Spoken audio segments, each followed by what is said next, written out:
يقدم لكم هذا البرنامج برعاية موبيليس.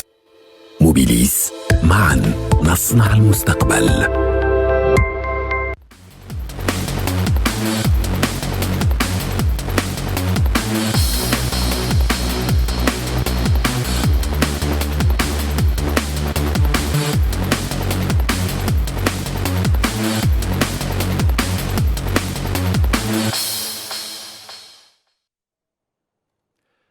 Madame, Monsieur, bonsoir. Merci de nous faire confiance. On vous retrouve pour une nouvelle saison et elle débute de fort belle manière avec une consécration, elle est au niveau arabe. C'est en football les U17 qui ont battu en finale le Maroc. La compétition s'est terminée le week-end dernier. La coupe est avec nous d'ailleurs. Mais également, autre événement, il est continental. Et pour la première émission, pour m'accompagner, vous accompagner durant toute la saison, on retrouve notre spécialiste en matière de football, Sidi Ahmed Reddi. Sidi Ahmed, bonsoir. Après de bonnes vacances, après Oran et les Jeux méditerranéens, bien on se retrouve. On s'est reparti pour une nouvelle saison. Exactement. Bonsoir Mohamed Jabol, bonsoir à tous nos amis téléspectateurs. On repart pour une nouvelle saison. On l'espère qu'il sera encore meilleur que la saison précédente. Et comme vous l'avez dit, elle ne peut pas mieux commencer. Aujourd'hui, on a la coupe, cette belle coupe arabe ramenée par M. Elskerman, qui n'est pas venu les mains vides. Eh bien oui, merci de nous avoir ramené la coupe. Vous l'avez compris, il a été présenté, Elskerman. Merci d'être avec nous. Je rappelle, vous êtes l'entraîneur, vous êtes le patron technique de cette équipe des U17, parce que c'est tout un staff qui vous a accompagné durant toute la saison et la préparation pour emmener l'équipe sur le toit du monde arabe chez les U17 après un super parcours.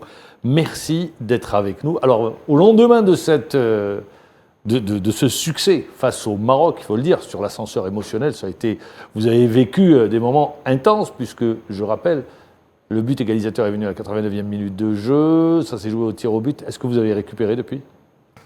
Bon, pour commencer, je vous remercie pour l'invitation. C'est nous qui vous disons merci.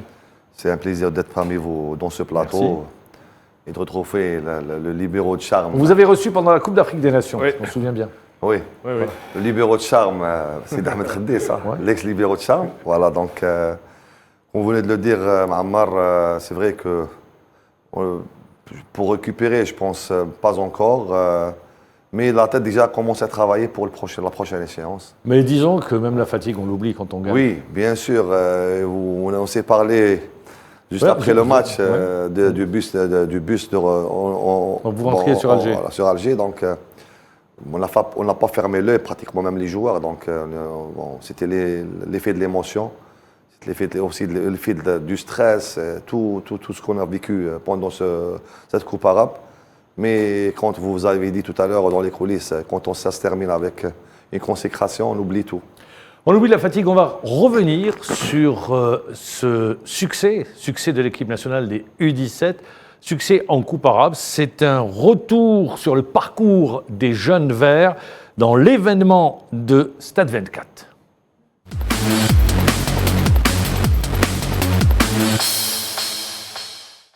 Eh bien oui, voilà, c'était l'événement, bien évidemment, qui a marqué toute la semaine dernière la compétition footballistique, avec un retour sur le sacre des jeunes verts, durant cette Coupe arabe. Il est signé Sohila Akilel.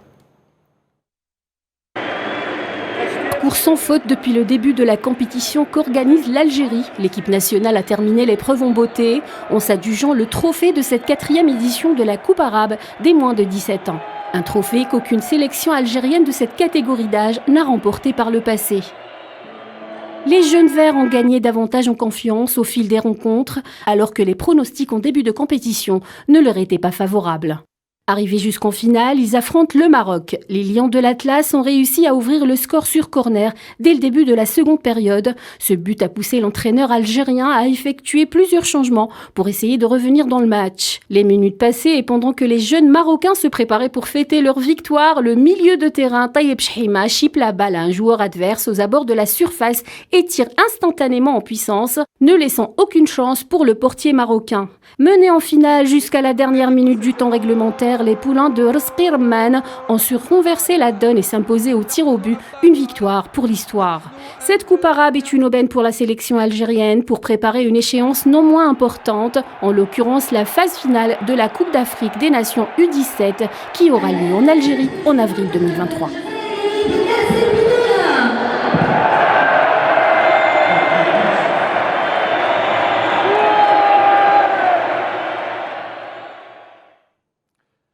L'Askelman, un stade archi-con pour cette catégorie d'âge, c'est très rare. Ça, c'est rare. Ça n'a pas Dans le tétanisé, monde, mais en Algérie, ça n'a pas un peu bloqué, inhibé vos joueurs? Sincèrement, on s'est préparé convenablement mentalement. D'ailleurs, c'était le volet où j'ai insisté depuis l'entame de ce tournoi, parce que, sachant que nos joueurs, sur le plan de valeur intrinsèque, ils sont à la hauteur, mais notre problème, tout le football algérien est connu par son mental, la prise de conscience, la confiance, donc beaucoup de paramètres mentaux où on a travaillé beaucoup là-dessus. Donc c'est ce qui nous a permis d'entamer convenablement cette compétition, déjà en battant la Palestine par 5-0. C'est vrai que la manière n'a pas été, mais moi personnellement, on cherchait beaucoup plus à récupérer la confiance qu'on a perdue depuis le tournoi UNAF, malgré que le contenu il était meilleur que le contenu de la Coupe arabe. Malheureusement, ça n'a pas marché dans le compartiment offensif. Donc les joueurs ils étaient un peu affectés. Donc j'étais dans l'urgence de chercher les ressources mentaux pour qu'on puisse rattraper récupérer ces jeunes et leur donner de la confiance parce qu'on a une échéance qui vient pratiquement en avril, au mois de mai 2020. Championnat d'Afrique. Oui, et il y a aussi un aspect important, coach, comme vous l'avez dit, c'est beaucoup plus la, on va dire, présentation psychologique de l'événement.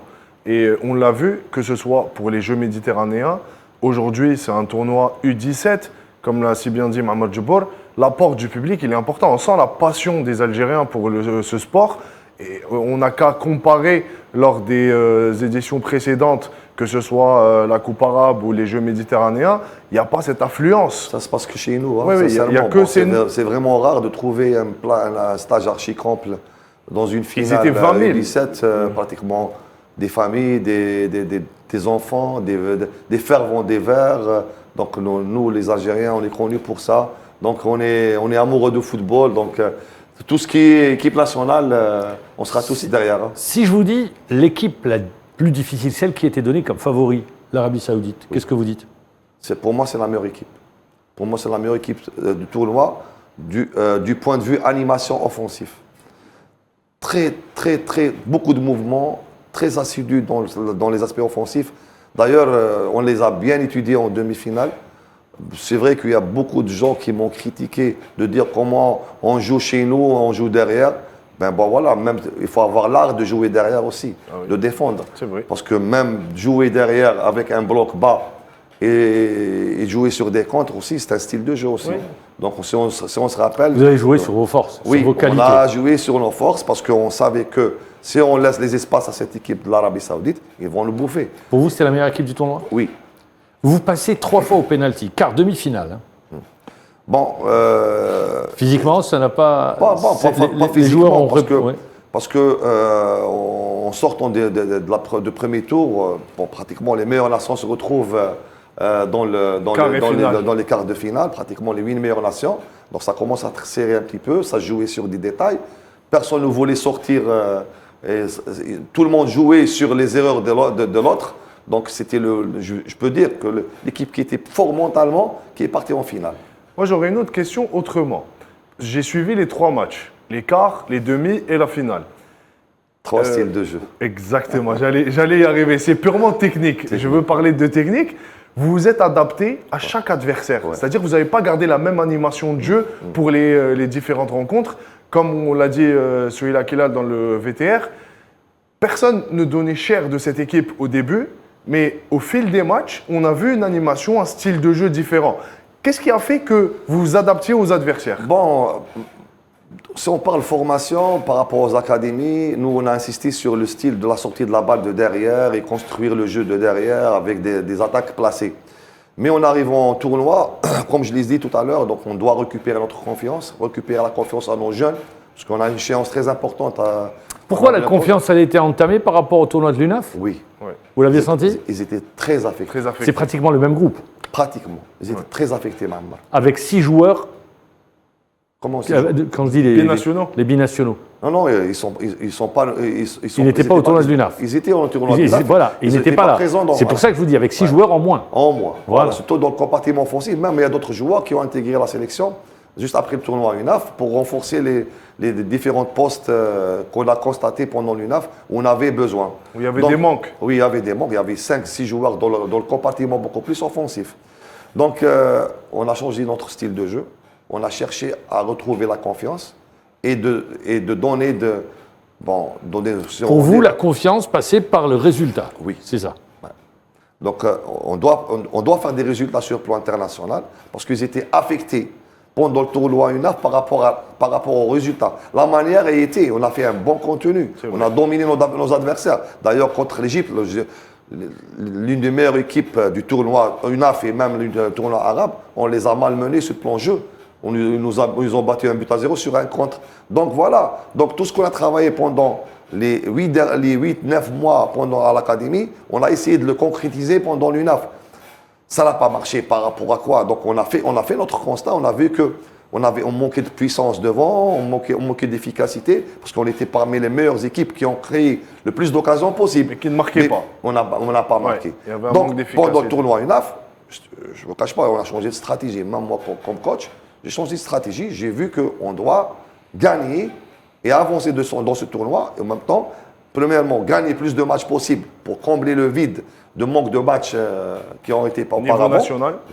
Pas au niveau national, au niveau international. Dans la préparation. Dans la préparation, donc même les responsables, Tofik, que je salue au passage, et même les responsables, ils m'ont dit que c'est une station de préparation. Oui. Mais moi, je ne l'ai pas pris comme ça, je ne vous cache pas. Donc j'ai dit C'était que un objectif intermédiaire avant la Coupe d'Afrique. Oui. Voilà, c'est ça. Voilà. Donc c'est des stations de préparation. Mais moi, je ne vous cache pas, même les joueurs, on s'est dit que voilà, on doit rattraper ce qu'on n'a pas réalisé pendant l'UNAF pour qu'on puisse gagner de la confiance et travailler dans la sérénité pour la suite. Ouais. Voilà. Donc on a opté pour une stratégie. Pour revenir à la question de Sid Ahmed, c'est-à-dire que vous vous êtes adapté à chaque style de jeu. Oui. Voilà. Donc, Vous avez étudié les adversaires? oui. Parce que L'analyse vidéo, il a été félicité d'ailleurs. Oui. Ouais. Le gars de l'analyse Ah vidéo. oui, Fatah. et il est très important dans le football Oui, moderne. bien sûr. Donc, Et moi, j'ai ce qui insisté m'a de l'avoir. impressionné, pardon, Al-Sri, moi, ce qui m'a impressionné, c'est que pour Là, cette c'est catégorie, vite. voilà, pour cette catégorie d'âge, avoir 2-3 styles de jeu ou des systèmes de jeu différents, une animation différente et pouvoir s'adapter. D'ailleurs, je vais juste vous pour le match du expliquer, Maroc. Ahmed. Je vais vous expliquer. Pendant la période de l'académie, moi, qu'est-ce qu'on a fait? Notre programme, on a insisté sur la tactique de base, les principes de tactique de base, défensif et offensif. Donc, si vous voulez, on a inculqué Une culture tactique. Très bien. Donc, où ils peuvent, les joueurs, s'adapter à n'importe quel système. Donc, sauf que le joueur, bien sûr, il faut une mise en scène, une mise en place tactique, mais juste des rappels. Mais les joueurs, ils ont vite compris. Et sincèrement, ce qui m'a, moi, personnellement impressionné, c'est leur application et la concentration. Parce que cet âge-là, pour maintenir une concentration pendant 90 minutes, c'est vraiment rare. Bah, on témoigne le match face au Maroc. Justement, j'arrive au match face au Maroc. 89e minute de jeu, on est mené au score. À ce moment-là, qu'est-ce que vous dites, Al-Sri, c'est perdu? Non. Sincèrement, vous êtes sur le banc. D'ailleurs, mon discours avant le match et même pendant tous les matchs, quel que soit le résultat, on reste concentré. On ne change pas de style de jeu. Il faut croire, ça va venir. Et bien, ce qui s'est passé avec le match de Maroc. Donc d'ailleurs, même juste après on a encaissé le but, les joueurs ils sont un peu affolés. Donc j'ai commencé à hurler, de dire calme, ça va venir, il reste du temps. Je leur ai montré le tableau, il reste du temps, ne vous inquiétez pas. Mais par contre, vous avez fait des changements. Oui. Vous avez bien changé sûr. l'animation de jeu. J'ai changé le style. Bon, le bloc, j'ai fait monter le bloc. Parce qu'il y a beaucoup qui disent que si tu rajoutes des attaquants, tu vas marquer. Non, pas forcément. Non, je sais pas. C'est pas en mettant des attaquants qu'on gagne. Il faut que le ballon leur arrive. C'est l'animation dans le jeu. Le bloc, faire monter le bloc, compresser le bloc, la récupération du deuxième ballon. Et notamment la passe également. Voilà. La dernière passe. Voilà. Il y a tout, même l'avant-dernière, elle est oui, importante. L'avant-dernière passe. Donc tout ça, et bien sûr, on rajoute la grinta et de croire jusqu'à la dernière minute. Alhamdoulilah. Mais le but de Shaïma, on l'a vu, c'est un régal pour les puristes. C'est un but venu d'ailleurs parce qu'il y a le geste défensif. Oui. Il récupère le ballon, il est au sol, il se relève et c'est une frappe pleine de spontanéité que le gardien ne peut rien faire. Quand on voit le geste, on voit les 4 éléments de la performance. On voit le physique, la psychologie, La puissance. tactique. Bon, quand on dit physique, il y a tout. Ouais. La puissance, la force, l'endurance, Le la fait de force se relever mentale, rapidement. la force mentale, l'explosivité et la technique. Et ben même l'aspect tactique aussi. Il y a toute la palette. La lecture de penser, de frapper instantanément. Ça, c'est un geste pur instinct, un instinct du joueur. Voilà. Ouais. Et on retrouve tous les éléments d'une belle action. Très bien. Je voudrais également mettre en exergue, parce qu'on n'en a pas beaucoup parlé, c'est le gardien de but. Oui. Parce que quart, demi-finale, c'est le gardien de but qui évolue qui est à Montréal, qui lui, eh bien, Il était décisif, sincèrement. qui a été décisif également. Ouais. Depuis le premier match. Donc, À travers lui, est-ce qu'il y a des joueurs, parce que bon, il y a un groupe, ça on est d'accord dans le foot, mais il y a des joueurs qui sortent du lot. oui, bien sûr. Bon, je parle du point de vue caractère. Hein. Oui. Il y a 5 ou 6 joueurs, je peux dire que c'est les leaders qui portent les joueurs vers le haut. Même dans le groupe, là, des fois, je ne me fatigue pas. C'est à eux de faire les trucs entre les chambres, de voir, de surveiller. D'ailleurs, vous pouvez même demander les gens de l'hôtel. Ils ne savaient pas qu'on était à résider là-bas. Ils nous ont même pas vus. Juste pour aller sortir à l'entraînement, si on revenait, si on partait au dîner, ils étaient vraiment concentrés. Ils volaient. Bon, ça, malgré que nous, on a dit avant le tournoi, que j'ai dit qu'on va essayer de gagner le maximum de matchs pour aller le plus loin possible, pour gagner un temps de jeu important pour nos joueurs. Mais lorsqu'on a passé le cap de quart de finale, on a dit que la conférence sera ici. On Quand peut on est aller la compétiteur, on veut gagner. On peut aller la chercher. Il y a des matchs comme ça où on sent qu'on peut aller chercher la victoire finale. Et comme il l'a dit, le plus important, c'est le groupe. Quand il y a un groupe Il qui y avait est un très, constitué, très bon état d'esprit voilà, entre c'est les joueurs. vraiment l'état C'était d'esprit qui vraiment fait un la état d'esprit différence. de famille. Enfin, je peux citer par le passé beaucoup d'exemples Oui. de nations qui ont remporté, que ce soit une Coupe du Monde, une Coupe d'Europe.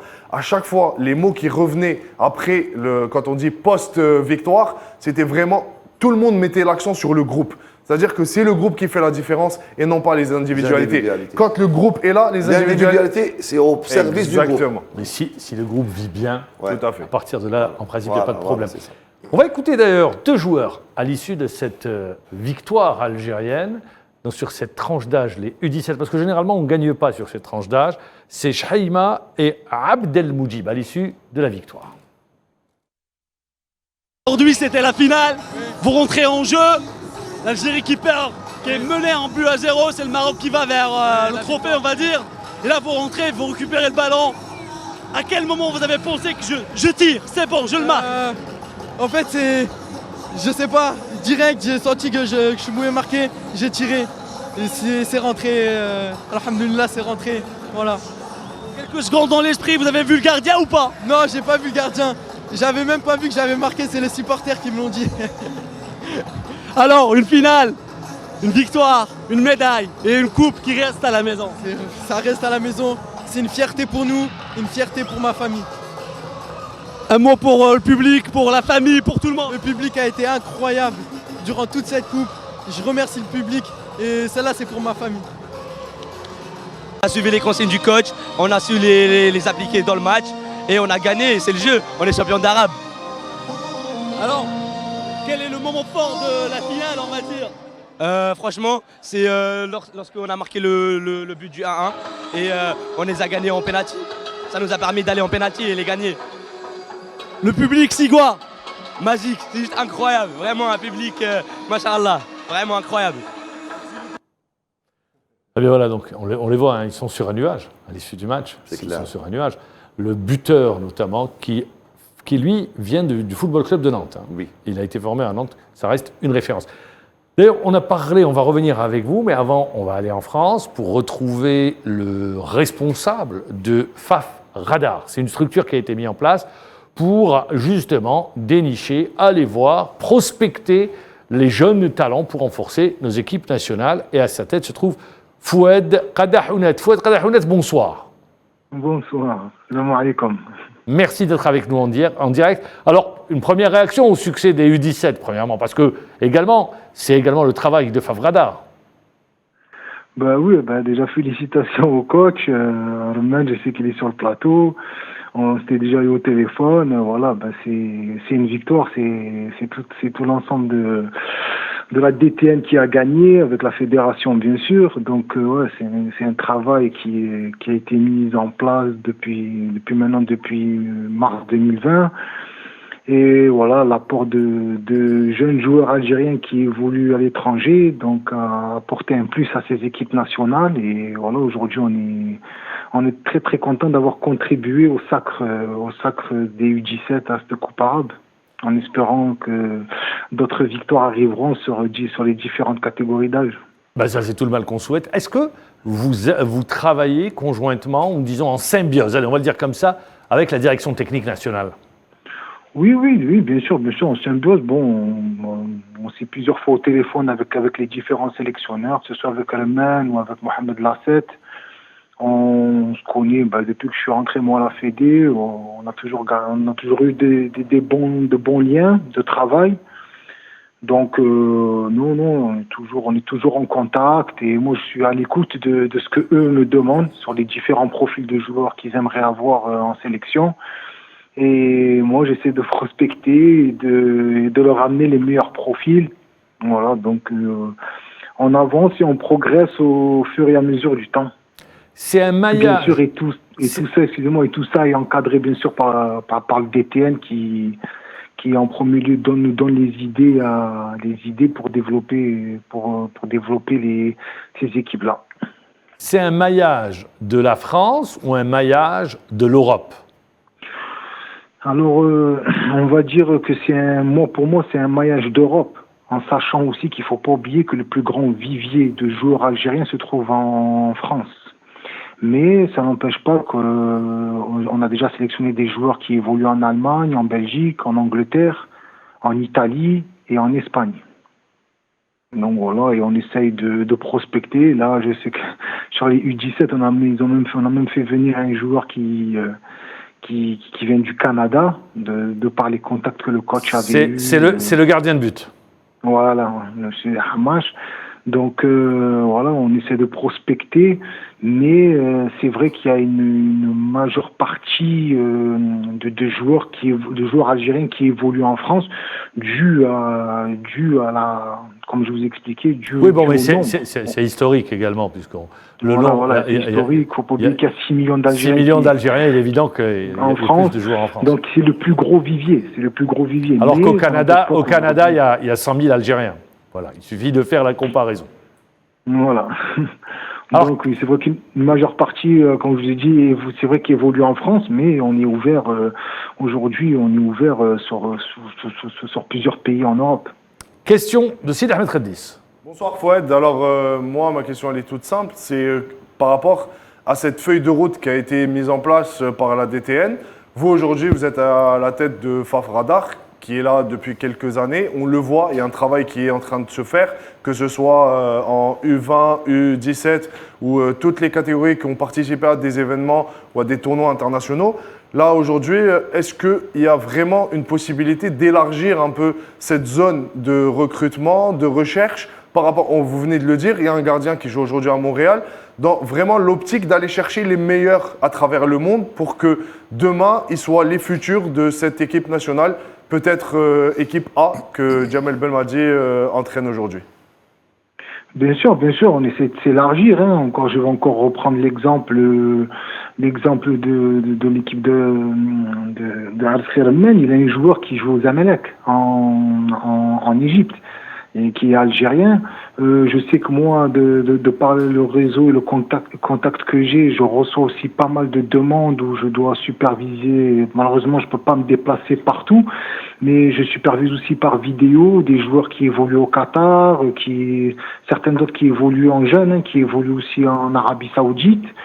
Donc on essaye, mais bien sûr, Inch'Allah, dans l'avenir, on est en train de travailler dessus pour élargir la structure du FAF Radar. Pourquoi pas apporter, Inch'Allah, une ou deux, voire trois personnes qui seront un peu dans d'autres pays aussi pour m'aider dans cette tâche et à, Inch'Allah, essayer de ramener les meilleurs profils pour nos équipes nationales. Vous l'avez dit, vous êtes depuis mars 2020 à la tête de FAF Radar. Question, au-delà des personnes qui vous sollicitent, soit pour superviser, soit les parents, est-ce que vous arrivez à convaincre les jeunes Algériens pour rejoindre les sélections. Est-ce que c'est facile à convaincre? Sincèrement, je vais reprendre depuis le début. Au début, ça a été un peu difficile parce qu'il fallait redorer l'image de l'équipe nationale, malgré que chez les A, on avait gagné ce titre de champion d'Afrique. En jeune, on n'avait pas une cote, une grande cote. Donc, et le fait de nous qu'on est arrivé en mars 2020, on a eu cette première échéance avec la génération de 2004 où on a réussi à se qualifier avec à la tête Mohamed Lasset, à se qualifier pour les phases finales de la Coupe d'Afrique U17 qui a été interrompue à cause du Covid. Et cet élan-là a permis à d'autres joueurs, on va dire beaucoup plus fort, à s'intéresser à l'équipe nationale. Et en fait, ça a fait un effet de boule de neige. Et aujourd'hui, alhamdoulilah, avec toutes les échéances qu'on a eues par la suite, finale Coupe arabe avec les 2003, là, cette année, ils ont échoué en demi-finale. Remen en U17 vient de gagner la Coupe arabe. On fait qu'on touche aujourd'hui presque les meilleurs joueurs qui évoluent dans les clubs pro en Europe. Après, on sait très bien qu'on a aussi une concurrence avec la France, avec le Maroc, la Tunisie, voire d'autres même pays africains, parce qu'aujourd'hui, ça s'est beaucoup diversifié. Et donc, nous, on garde notre projet, notre ligne de conduite. Et alhamdoulilah, aujourd'hui, on arrive à attirer beaucoup de meilleurs joueurs qu'au début, bien sûr. On est en nette progression. Pour ceux qui nous regardent, quand vous dites des pays africains, bien vous avez raison. Par exemple, Mbappé a 20 ans, il a 10 ans de ça. Ouais. Il a des origines algériennes, sa maman est algérienne, vous auriez pu le ramener en équipe d'Algérie. Ouais. Voilà, pour prendre un exemple qui parle. Mais il parle d'une chose importante, Fouad. Je pense qu'il disait qu'on n'avait pas la cote. Moi, je peux répondre sur cet aspect-là. C'est parce qu'on ne participait pas. C'est parce que les catégories jeunes des équipes nationales algériennes ne participaient pas. On revient au tournoi de Toulon 48 ans après. On était absent. Un tournoi de Roubaix. Exactement. On était absent des gros tournois et des événements internationaux. Donc c'est pour ça que ça va intéresser les jeunes joueurs à en équipe jeune, on n'avait pas très la. Également, on se faisait éliminer dès les premiers tours. Même si on allait sur les préliminaires de Coupe d'Afrique, les matchs éliminatoires, on sortait au premier tour.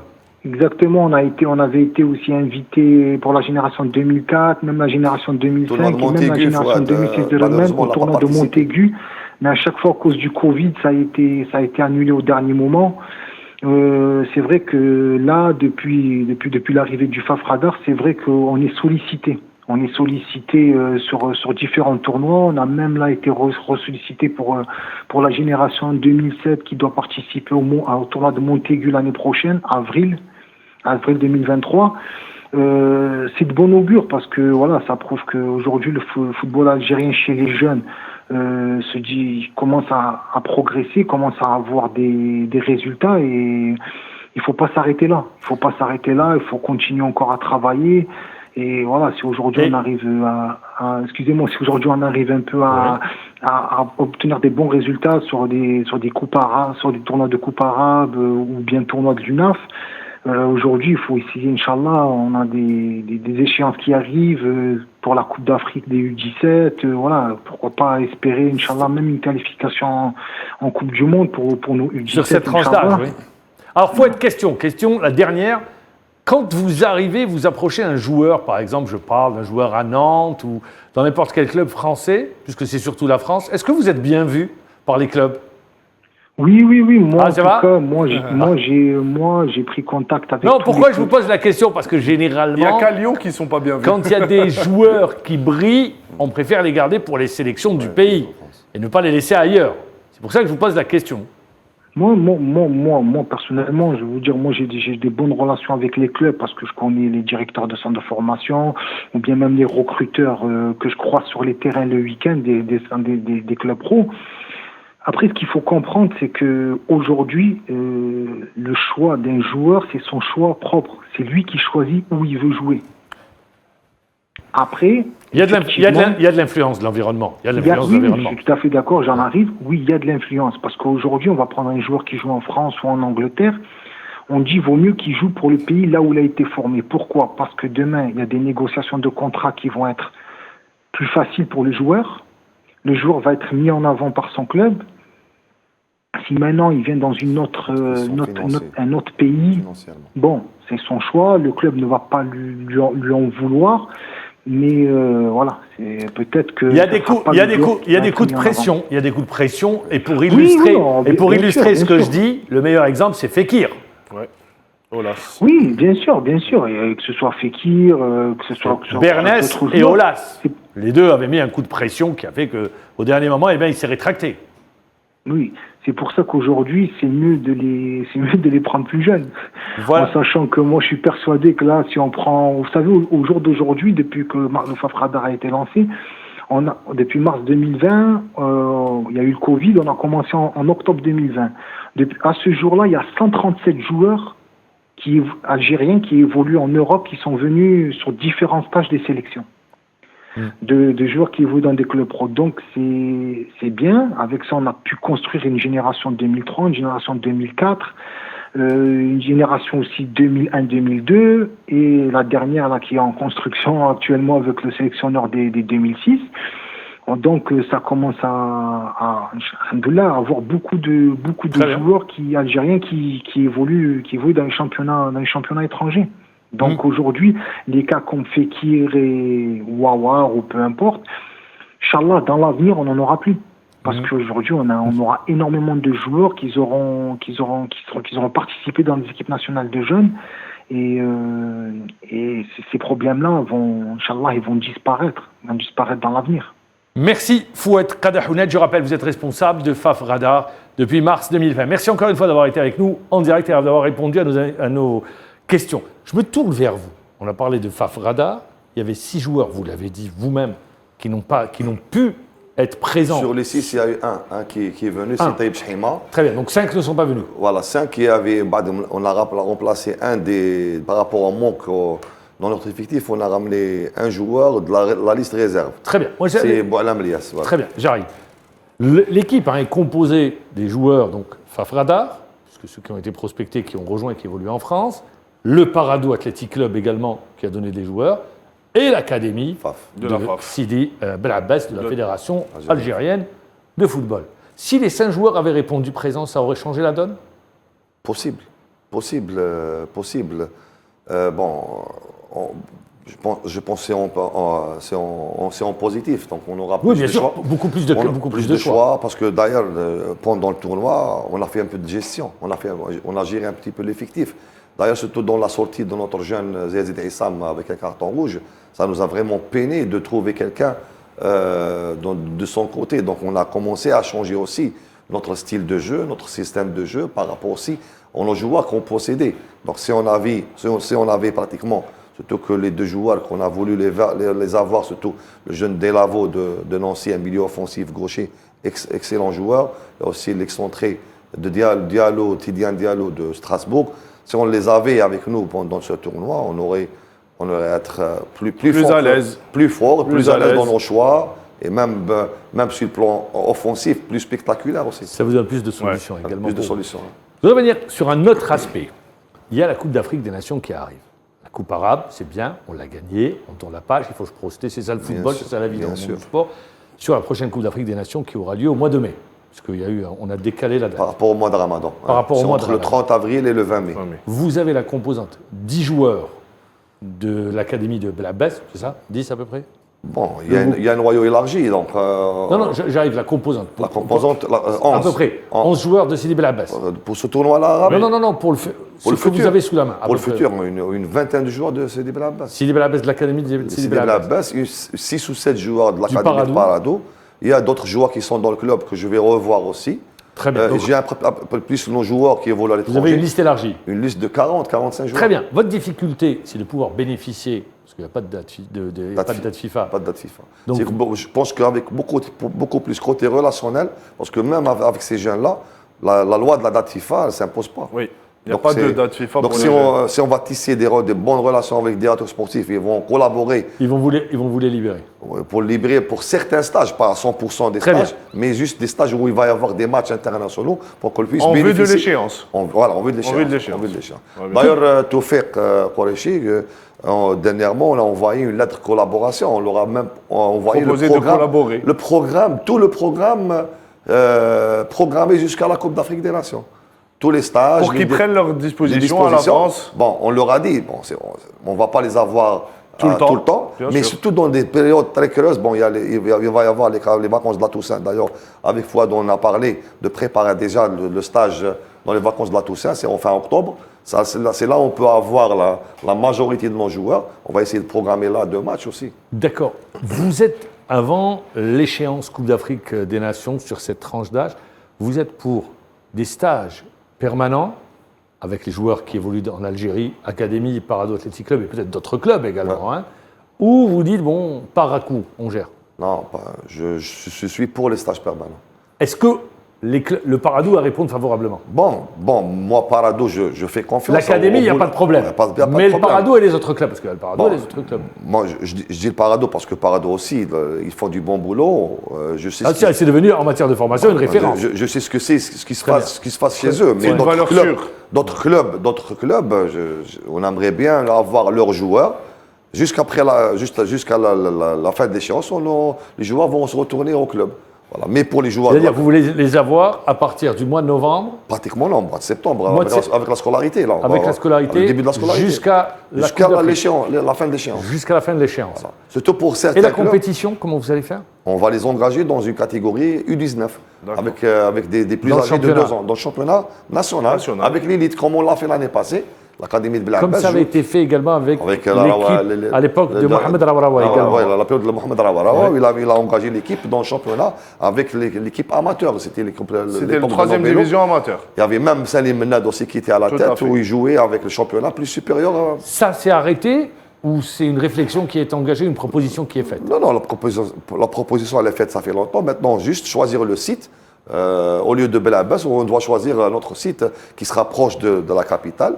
Où il va y avoir, oui, je pense, parce qu'il va y avoir plus de possibilités. Pas possibilités, mais par rapport au terrain. Il y a un terrain gazon naturel juste à côté. Il y a aussi la salle de musculation. Il y a les moyens nécessaires pour accompagner ces jeunes jusqu'à la Coupe d'Afrique. Plus d'options. Par contre, vous avez dit une chose importante, Scherman. Moi, je vais rebondir sur ça. Vous avez dit le Parado, c'est une valeur sûre. Oui. On sait ce qu'ils font. Quand les joueurs arrivent, on est pratiquement en contact permanent avec le staff. Ma question, je vais un peu dévier par rapport à l'Académie du Parado, parce qu'aujourd'hui, comme l'a si bien dit Mohamed Jboul, il y a les joueurs du Parado, les joueurs de la FAF et les binationaux. Est-ce que vous ne pensez pas qu'il serait temps pour les clubs de vraiment suivre l'exemple du Parado et d'aller vers la formation proprement dite? C'est-à-dire qu'une formation doit se faire suivant des règles. Alors qu'aujourd'hui, je pense qu'aucun club de Ligue 1 ni de Ligue 2 ne fait une formation au niveau des jeunes. Je suis pour cette idée, mais actuellement... Je ne serais pas aussi sûr que ça. Il y a le Paradou qui est la référence. C'est une référence. Vous avez Sétif qui a fait pas mal de choses en matière de formation. Oui, mais en termes je parle de volume de travail. Là, il sait de quoi je parle. Avec une superbe cuvée, et il y a le CRB qui le fait actuellement. Oui, mais en termes de volume de travail, c'est vraiment loin. Les joueurs sont regroupés de manière permanente sur ces tranches d'âge. Oui, je sais, mais en matière de volume horaire, comme il le dit. La Saoura également. D'ailleurs, il y a certains joueurs, le jeune Yazid Issam, il était parmi les joueurs qui devaient rentrer en académie de Blabès. Parce qu'on l'a prospecté, on l'a suivi, on l'a vu plusieurs fois. Après, au moment où il fallait lancer l'académie, donc on l'a contacté. Il a fait son choix, on respecte son choix, d'aller au CRB. Donc, oui, il a travaillé, et après on l'a appelé en sélection. Sans rentrer dans les détails. Ouais. C'est loin de ce qui se fait. D'ailleurs, même certains joueurs, je reviens un peu sur ça. Le Sud, vous prospectez au Sud? Oui, bien sûr. Parce qu'il y a un joueur Tindouf. Oui, Tindouf, on a un joueur aussi de l'académie de Togo, il est de Togourt. On a un autre de Taman Rasset. La GS Sawa, vous avez vu ou pas? Oui, on a des joueurs de la CSS Sawa. Il y a des joueurs qui ont des prédispositions, mais ils ne sont pas encore prêts pour la sélection. Donc, comme je vous le dis, dans cette tranche d'âge, il y a un phénomène qu'on La doit croissance savoir. du La joueur. croissance, bien sûr. Donc il y a l'âge biologique, il y a l'âge Ça chronologique. varie d'un individu à l'autre. Donc la croissance, elle est pour beaucoup. Donc il y a certains qu'on doit attendre, il y a certains qui sont prêts pour la sélection. Très bien. Vous savez, on a accordé la majeure partie de l'émission au U17 et c'est amplement mérité. Deuxième partie, sur la fin de l'émission, on va s'intéresser à notre rubrique Déo et débat.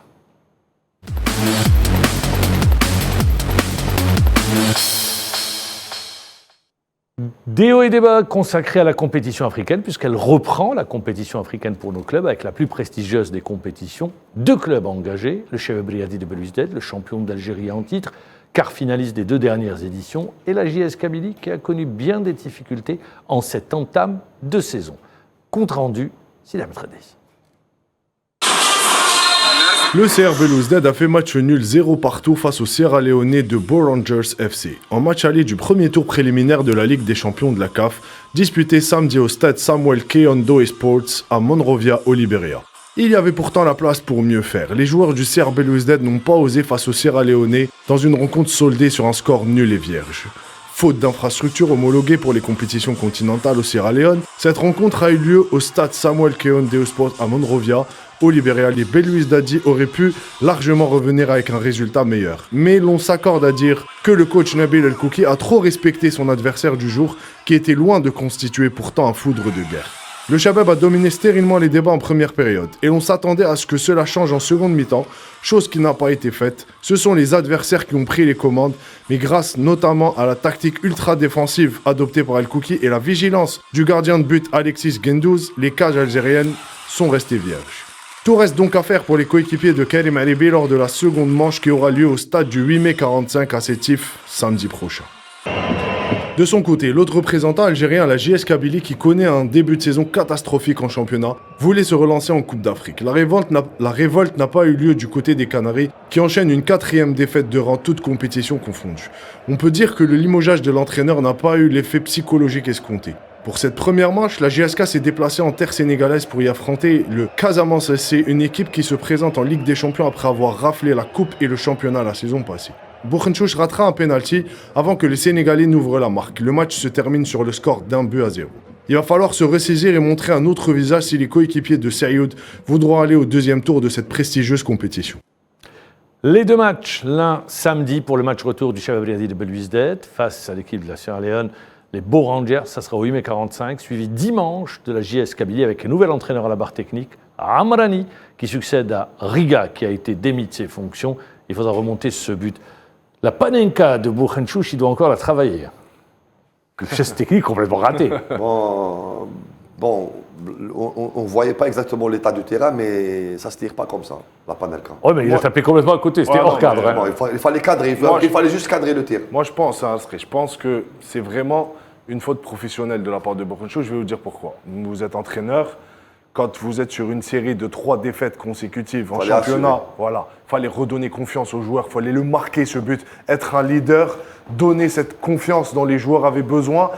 On fait une panenka quand on est très à l'aise, quand l'équipe marche bien, même si on la rate, c'est pas grave. Confiance, voilà, quand on est en confiance. Mais quand l'équipe est en plein doute, quand on perd 3 matchs de suite, quand on marque aucun but en championnat, et vous ratez votre geste technique, et vous ratez encore votre geste technique, ça a pour but de encore tuer les coéquipiers. Ça a aggravé la chose. Exactement, donc ils ratent cette panenka, ils encaissent ce but qui fait qu'ils perdent encore ce match et ça fait 4 défaites de suite, toutes compétitions confondues. C'est un peu difficile en ce début de saison.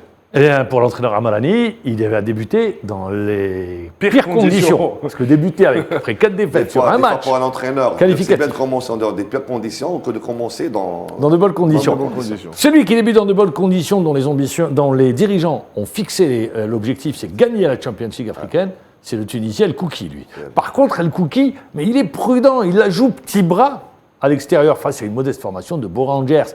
Il a été trop prudent, on l'a vu, c'est une équipe du CRB. On n'a pas vu d'enchaînement, qui n'a pas été dominatrice, face à une équipe vraiment tout à fait modeste. Bon, si on voit l'équipe du CRB, pratiquement, il y a l'ossature, pratiquement, mais l'ossature est beaucoup plus défensif. Mais sur le plan offensif, il faut travailler encore. Il faut beaucoup de matchs, pour qu'ils puissent gagner dans l'automatisme offensif. Donc on voit il y a des enchaînements qui qui dans sont le jeu, pas finalisés. Voilà. dans l'animation. C'est rouillé. Voilà, c'est encore rouillé ça. du côté C'est pas encore- offensif. C'est pas encore Mais fluide. par contre, les choix de Cookie sont pas exempts de tout reproche. Hein. Quand moi je vois les deux meilleurs joueurs de ce début de saison être remplaçants, je parle de Belkher et je parle de Bekir. Peut-être qu'il essaye de faire tourner. Oui, mais peut-être. Mais après, Bon. comme vous l'avez dit, c'est pas un foot de guerre. Ils jouent face à une équipe modeste, très modeste. Bon, Ils auraient pu. Il y a d'autres facteurs qu'on ne peut pas le savoir. Oui, hein, il n'y a que lui qui peut connaître, ça va, donc, c'est vrai. c'est-à-dire, quand on fait des choix, donc il y a, c'est vrai, on est plus à l'aise ici de dire que Oui, bien sûr. celui-là, donc, mais il est plus proche du groupe. Oui, et par contre, c'est la manière. Moi, que Ah, c'est le j'avais contenu un de la peu- manière. Voilà, Voilà, voilà. Il la joue manière. avec 3 récupérateurs face à une équipe très modeste qui n'arrivait pas à aligner 3 passes. Bon, moi, je n'ai pas suivi le match. Si, mais, j'ai- moi, j'ai vu. mais quand on voit l'effectif Du CRB. on a pratiquement 11 joueurs d'équipe à prime. Hein. Exactement. Oui, C'est c'est ça. c'est l'équipe à prime. C'est l'équipe à prime. Tout c'est à l'équipe- fait. C'est l'équipe nationale à prime. Je voudrais revenir avec vous. Est-ce que vous avez des difficultés? Bon, on a parlé en France, les clubs ne libèrent pas facilement leurs joueurs. En Algérie, est-ce que vous avez rencontré des difficultés? Je sais pas, si vous voulez citer les clubs, vous les citez. Si vous n'avez pas de difficultés, c'est très bien. Difficulté Pour avoir les joueurs. Non, jamais. On n'a Non. jamais. Les présidents de clubs, il n'y a pas de réticence. Sauf que au début, là, quand la fédération a voulu lancer l'académie de Sidi Bel Abbas, il y avait une trentaine de joueurs que nous avons jugé qu'ils étaient parmi les meilleurs. Alors, leurs clubs n'ont pas voulu les libérer pour l'académie. Il y a le Sawara, Même il y a en, le GSK. même en garantissant un retour au club. Oui, bien sûr. Oui. Après 4 mois de travail, on a voulu récupérer ces joueurs dans des différents stages pour préparer la Coupe arabe l'année passée. On a vu la différence qui a été flagrante. Donc les joueurs, ils nous disaient qu'on ne doit pas les lâcher, ils vont travailler chez nous. En fait, compte, il travaillent pas. Il y a un grand fossé là, un grand fossé entre les joueurs qui étaient de deuxième niveau, si on veut dire. Donc ils ont créé l'écart. Donc c'est pour ça, je vous dis, Mahama tout à l'heure, par rapport à l'académie, donc nous les joueurs, on va mettre une vingtaine de joueurs, on va laisser 3-4 joueurs, 4 places pour. Le Paradou, ils vont vous dire on les libère pendant pour un stage permanent? Bon, je pense pas. Voilà. Même moi, je préfère libérer, laisser la place à d'autres joueurs qu'on puisse Qui n'ont pas la récupérer des chance. championnats. Ouais, Qui qui n'ont n'ont pas la chance d'être dans une pour académie. élargir encore davantage ma liste, voilà. Ça a le mérite d'être clair. Une semaine après le sacre, bon, vous allez prendre le temps. Mais après, il va nous donner une information, parce qu'il a une information à nous Ouais, donner à la voilà. fin. Mais Ça, moi, vais je vous dire. voudrais d'abord me projeter sur la prochaine échéance. Donc là, vous allez redescendre de votre nuage. C'est vrai, elle est très belle cette coupe. Je suis là, je suis pas. Oui, bien sûr. Non, mais il y a les émotions. Il y a toujours les émotions. C'est d'Ahmed. Par contre, j'allais dire, elle est très belle. cette Réponse rapide. Hein, parce qu'il La reste plus qu'une minute. consécration, elle est là, elle est historique pour les U17, pour cette catégorie d'âge.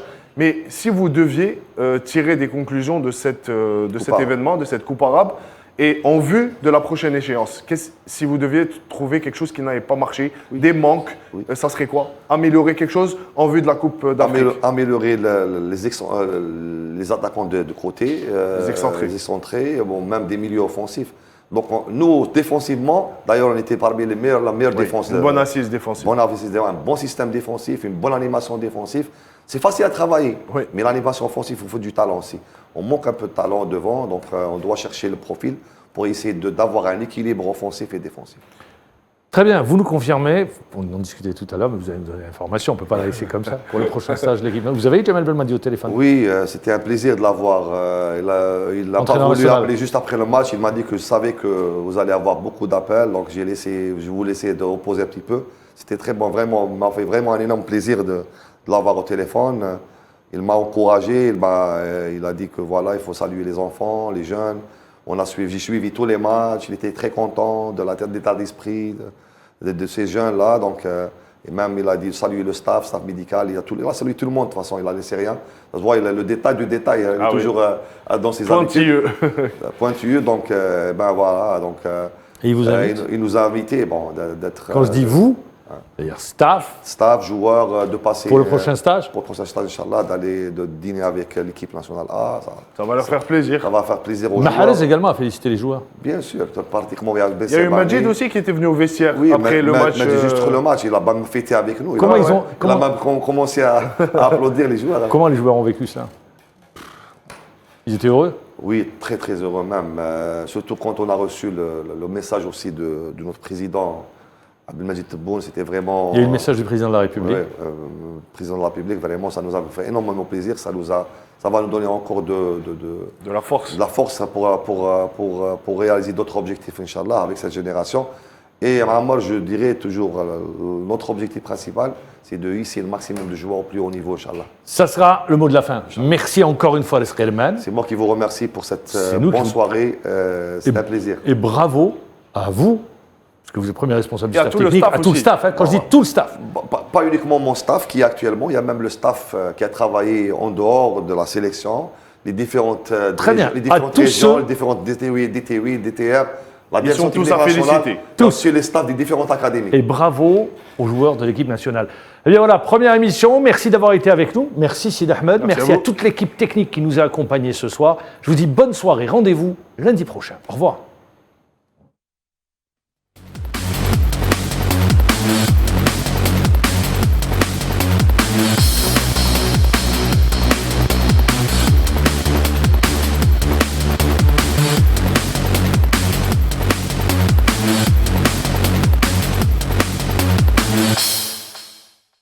قدم لكم هذا البرنامج برعاية موبيليس. موبيليس، معا نصنع المستقبل.